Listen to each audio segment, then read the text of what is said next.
Hi, y'all. Macy here. I'm here today to talk about expression being a matter of life and death. This is not to invoke fear. This is not, my intention is not to invoke fear here. It is more to educate people on how important it is to express who you are. And at first I wanted to wait for the right time to post this, the right environment. And to be honest, life is lifing. And sometimes you just got to turn your camera on when you're making vegan pancakes at 6:30 at night. So I'm here showing up authentically, also as an example that here's me, hair thrown up in a bun, in my yoga clothes, just making pancakes. So why is expression a matter of life and death? In my personal experience, having been diagnosed with lupus in 2020, I was forced to make some changes. And at first, I really thought that those changes were going to be what food I put into my body and maybe what personal hygiene products I needed to cut out that had chemicals in them, and try and find new products that that helped my immune system and to get me on a healthier track. And all of that is also very true. I started my journey eating more healthy, and I'm making one of my favorite recipes, vegan pancakes, because what I came to find was that lupus was one of the best things that ever happened to me. Yeah, sounds weird, right? It is truly something that has changed the course of my life, and I'll tell you why. Because it made me face a lot of things that I was doing that was hurting my body, hurting my mind. So, backtracking, I thought that, the changes were going to be physical. The changes also ended up being very mental. And when I got to a point where it didn't matter how healthy I ate and didn't matter how much yoga I did to regulate my nervous system, I realized that there were other parts of why my nervous system was highly dysregulated. And one of those huge factors was my personal expression not being expressed. So I'll start it out like this. Emotions are energy in motion. Energy in motion throughout the body and coming out is expression. When emotions or energy in motion is not able to make it through the body and be expressed, whether that's through words, music, dance, crying, laughing, being goofy, being your weird ass self, the body will start to store that energy and take tabs and say, okay, like, you're not safe to do this, or it's not okay around these people to do this, or it's not okay in this type of environment to do this. So what I found myself doing a couple years prior to my lupus diagnosis was I was in extremely unhappy jobs, or I'd be in one where it was really fulfilling, and then I found myself overexhausting myself and people pleasing, and also just being in environments where I was living someone else's version of a successful life. And it wasn't until like 2022 that I got to a point where I was like, I'm done. I'm done living the version of someone else's success in my life because it clearly is not working. I could not hold a job. I could not be in a group of people and feel like I felt like myself. I'm still moving through those kinds of things. At the same time, knowing where it's coming from now and working through a lot of trauma and working with my shadow, doing shadow work, it really has helped me work through and process emotions and allow the emotions to flow through my body and get it moving again so that I can express it. And just by making this podcast is a way for me to express my journey. And it also is a part of my healing journey, is to allow the experience out and to share it. Not only am I healing myself, I'm helping others along the way and just really just sharing what's helped me. What has helped me may not sound or look like what your journey is, although I guarantee that just by sharing this message, it will inspire people to find out why they may not feel so fulfilled or why they're having extreme back pain or extreme chronic illness.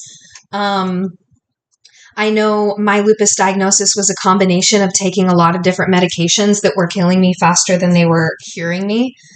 I don't think the intention was to ever cure me. I really, truly think that in my experience that the medications I was taking were suppressing my immune system in order to delay symptoms and to mask symptoms instead of getting down to the root core issue of a lot of the chronic pain that I was experiencing. Some of that chronic pain being rheumatoid arthritis, fibromyalgia, plantar fasciitis, chronic fatigue. My feet were 3 times the size that they were. I couldn't get in and out of a car or shower or change my clothes or tie my shoes without wincing in pain. And now I'm at a place where even though I still experience a little bit of inflammation, I used to have hands that were starting to curve in like this. Now I can do this. I mean, it was really a patient game. It's a long road if you've got chronic illness. I know you'll know what I'm talking about. There came a point where I had to surrender to not being committed to a specific outcome and really just trying to do the best that I could in taking care of my physical health, my mental health, and my spiritual health. And I did not know that I would be going on a spiritual journey when I started this journey. I just wanted to help my joints. So I started doing yoga, and yoga changed my life. I found my breath through yoga. I became certified as an introspective breathwork therapy facilitator who is trauma informed. So I've learned a lot about how trauma can affect the physical body and how the brain is connected to the body. And if the brain keeps telling you, I'm in danger from certain aspects and certain imprints that were created potentially in childhood, it can carry on into adulthood and lead someone into signaling from the brain to the body that they're not safe. So their body starts to attack itself and starts to say, hey, I'm here to protect you. So this is what I'm going to do. I'm going to give you inflammation because you're in danger. Inflammation normally occurs when you cut yourself and the finger is inflamed, or wherever you happen to injure yourself is inflamed, and the body inflames the area in order to protect itself so that it can slowly heal the cut. Well, guess what? That cut can slowly heal itself. Also, guess what? The innate intelligence within the body still exists, no matter how chronically ill you are. So whatever changes, no matter how slow or small they are, the body's innate intelligence is waiting for you to make changes, no matter how small, again, because it is possible to come back to a state of homeostasis. And I tell you this with the utmost confidence because I am moving through that. My inflammation, it hardly exists. And Will I say I'm perfect? Absolutely not. That is not what I'm saying. I'm still on this journey. What I will say is that expression, I came to find that no matter how healthy I ate, no matter how much yoga I did, no matter how much I moved that energy throughout my body, yoga was also introducing and making me face the fact that if I wanted to move the energy through my body, then at some point or another, I was going to need to express it. And that was scary to me because there were environments, and I'm also working through relationships and environments that were so used to an old version of me, and a version of me that may not have expressed myself as much or may not have stood in my power and my authority as much. Well, guess fucking what? I'm here anyway. And with as much love and compassion for myself, as well as understanding that I'm not responsible for how others respond to my energy, as well as taking responsibility for how I convey information and noticing how much I'm leaning into maybe a version of me that used to people please in order to keep myself safe, and a version of me that's moving past that, and noticing what it feels like in the body to do this, what it feels like to set boundaries, what it feels like to walk away and to not be liked.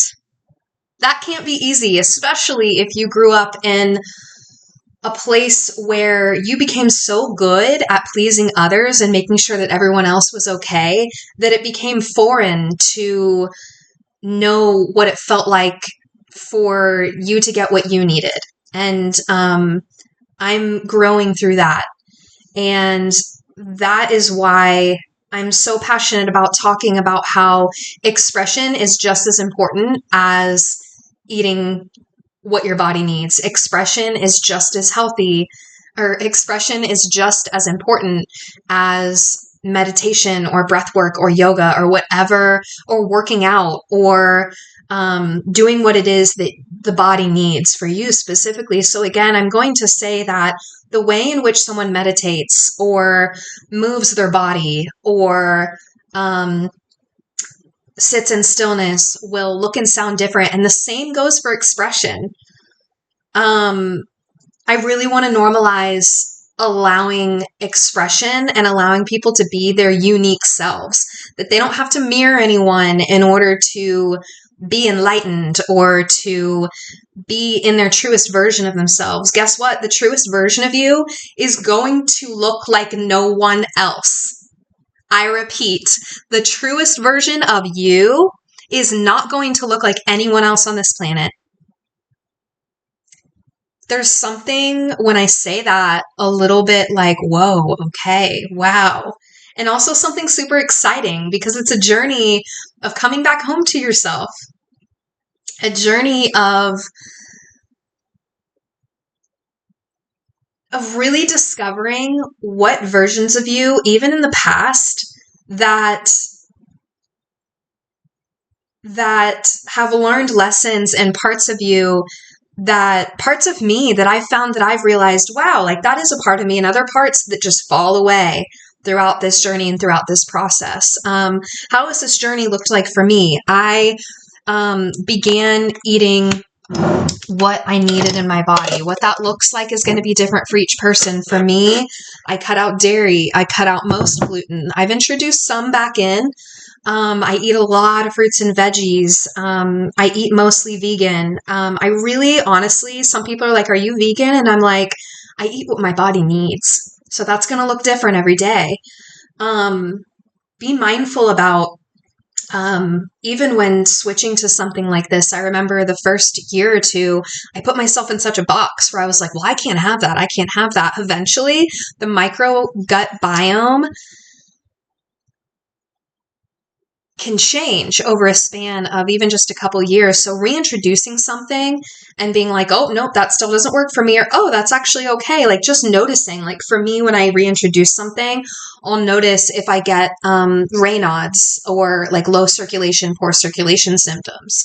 And if I don't, then I'm like, wow, okay. Or if I have acid reflux and things like that, like my body immediately is telling me like, okay, like, no, So really just noticing that. And I noticed that I was getting some of these same symptoms when I wasn't expressing myself, when I felt like I was dimming my light because I was trying to fit in or please others. Guess what? If you're on this journey, and I have a feeling that even if you're watching this video, you're probably meant to upset some people, not because you're trying to, but because it will trigger them, because you are leading a life of truth. And when doing so, sometimes that triggers other people who may not want to face that. And knowing that that's completely fine. This doesn't mean that we're separated from those people.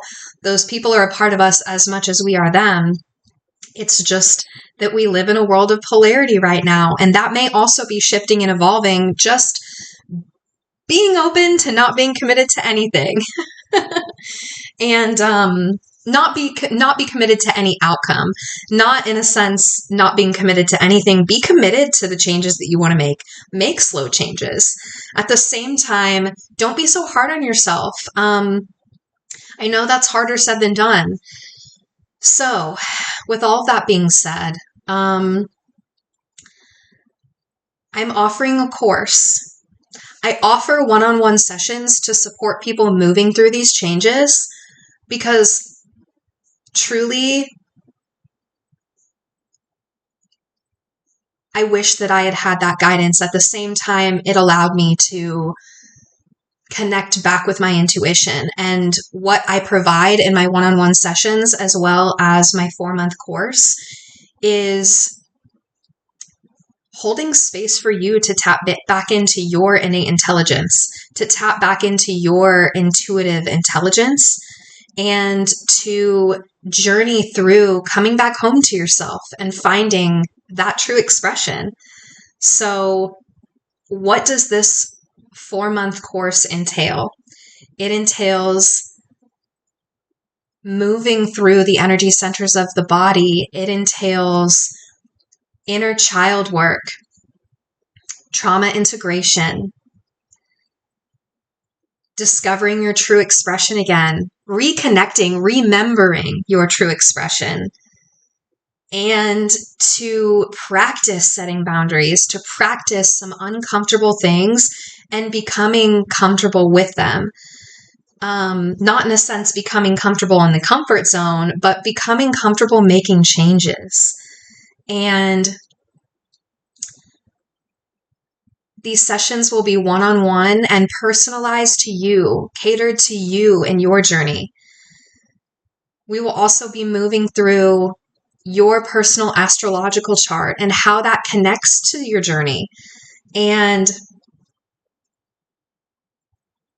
we will also be connecting through email. So if there's something that you need to integrate or questions that you may have, you will have connection all the time with me through email. And yeah, we'll be meeting on Zoom weekly and really connecting and finding it out what it is that you need and your goals. And so there will be goal implementation, there will be check-ins, there will be breathwork and meditation, and also discovering what ways in which your expression wants to move through. Because again, I provide through this course tools, resources, and examples. And the beauty and magic of this course is that you will begin to discover what it is that will help you and truly become your own healer, your own guru, because that's really the intention of this Coming Back Home to You course. So with all that being said, man, I want to thank you so much for being here today. And I will link the description and the link to the Coming Back Home to You course below, as well as my one-on-one services. And I encourage you, if you have any questions, to contact me and to set up a free connection call and just, see what works for you and have some of your questions answered. And tell me what it is that you're moving through and what goals that you have, because you're worth it and you're enough. Breathing in love, breathing out love. Until next time, y'all.